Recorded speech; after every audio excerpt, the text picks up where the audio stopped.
Assalamualaikum warahmatullahi wabarakatuh. Nama saya Dwi Jayanti Merawati Dewi, NIM E2019-1019, Prodi Perbankan Syariah 1, Fakultas Ekonomi dan Bisnis Islam. Nah, di sini saya akan menanggapi video yang telah Bapak Wadud jelaskan yang berjudul Perkembangan Peradaban Islam pada Pemerintahan Abbasiyah. Nah, poin pertama, berdirinya Pemerintahan Abbasiyah. Pemerintahan Abbasiyah didirikan oleh Abdullah As-Saffah bin Ali bin Abdullah bin Al-Abbas pada tahun 104 sampai 136 Hijriah. Nah, pendirian dinasti ini dilatar belakangi kaum Abbasiyah merasa lebih berhak memimpin umat Islam dibanding Bani Umayyah, karena mereka keturunan Bani Hashim yang secara nasab lebih dekat dengan Nabi Muhammad SAW. Nah, ada 3 poros utama dalam mendirikan dinasti Abbasiyah. Yang pertama, Humaimah atau Yordania dijadikan pusat perencanaan. Nah, yang kedua, Kufah atau Irak sebagai kota penghubung. Dan yang ketiga, Khurasan sebagai pusat gerakan praktis.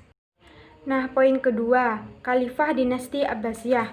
Nah, yang pertama, Khalifah Abul Abbas As-Saffah pada tahun 132 sampai 136 Hijriah atau 749 sampai 754 Masehi. Abul Abbas As-Saffah ini adalah khalifah pertama.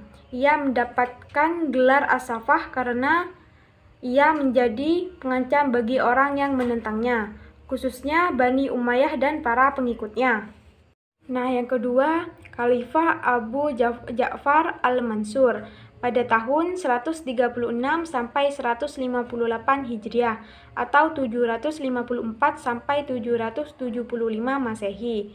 Nah, ada 8 kebijakan Abu Ja'far Al-Mansur ini. Nah, yang pertama, pada tahun 762 Hijriah memindahkan ibu kota dari Damaskus ke Hasimiyah.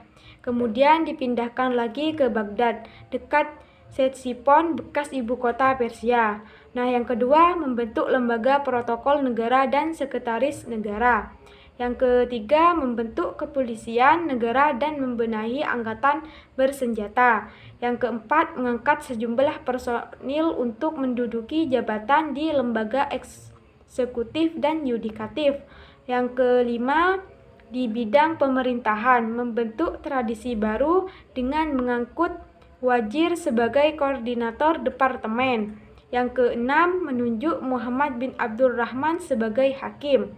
Yang ketujuh, menambah tugas jawaban pos untuk menghimpun seluruh informasi di daerah-daerah. Para direktur jawatan pos bertugas melakukan tingkah laku gubernur setempat pada khalifah. Yang kedelapan, menaklukkan kembali daerah-daerah yang melepaskan diri dari pusat pemerintahan.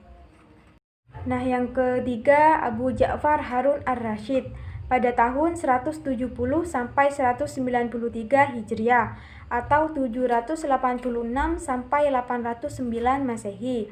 Nah, yang pertama, belusukan. Yang kedua, sangat memerhatikan ilmu dan budayawan. Yang ketiga, sangat sulit mencari orang untuk memberikan zakat, infak, dan sedekah. Yang keempat, semua masyarakat merasa aman untuk keluar tengah malam. Yang kelima, sangat mementingkan sarana prasarana. Yang keenam, sangat giat menerjemahkan buku-buku asing. Yang ketujuh, pada masa pemerintahannya, kesejahteraan sosial, kesehatan, pendidikan, ilmu pengetahuan, dan kebudayaan, serta kesastraan berada pada masa keemasannya. Pada masa inilah Islam menempatkan dirinya sebagai negara terkuat dan tak tertandingkan. Yang keempat, Abu Ja'far Abdullah Al-Ma'mun pada tahun 198 sampai 218 Hijriah atau 813 sampai 833 Masehi. Ada 7 kebijakan. Nah, yang pertama, pertanian berkembang pesat. Yang kedua, kafilah-kafilah datang kembali ramai. Yang ketiga, lintas dagang dengan Tiongkok melalui dataran tinggi Pamir dan jalur laut di Teluk Persia kembali ramai. Yang keempat, menyediakan dorongan kuat kepada pengetahuan, ilmu kedokteran, matematika, dan filsafat.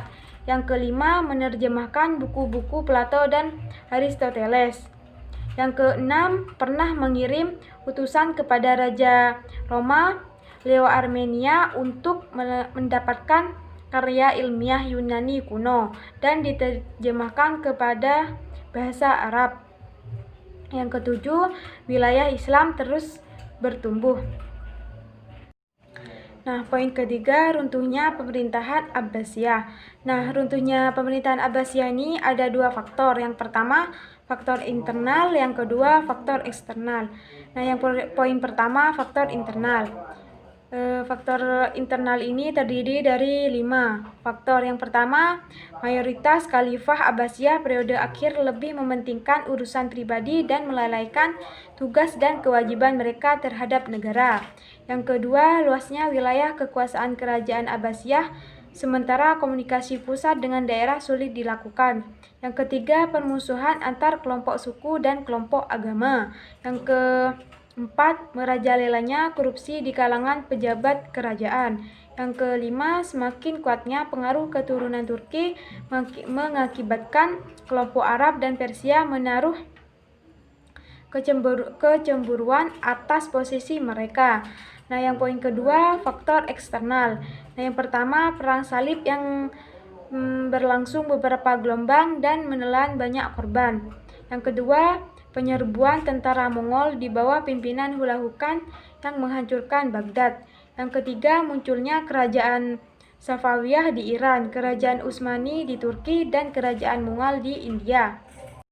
Nah, setelah kita mempelajari peradaban Islam pada masa pemerintahan Abbasiyah, kita bisa mengetahui bahwa masa Abbasiyah ini merupakan masa pemerintahan umat Islam yang merupakan masa keemasan dan kejayaan dari peradaban Islam yang pernah ada. Masa Bani Abbasiyah ini kekayaan negara melimpah ruah dan kesejahteraan rakyat sangat tinggi. Namun di akhir pemerintahan Khalifah Bani Abbasiyah, Islam mengalami keterpurukannya yang sangat parah. Hal ini disebabkan dari serangan tentara Mongol yang telah menghancurkan pusat peradaban Islam di Baghdad dan menghancurkan pusat ilmu pengetahuan.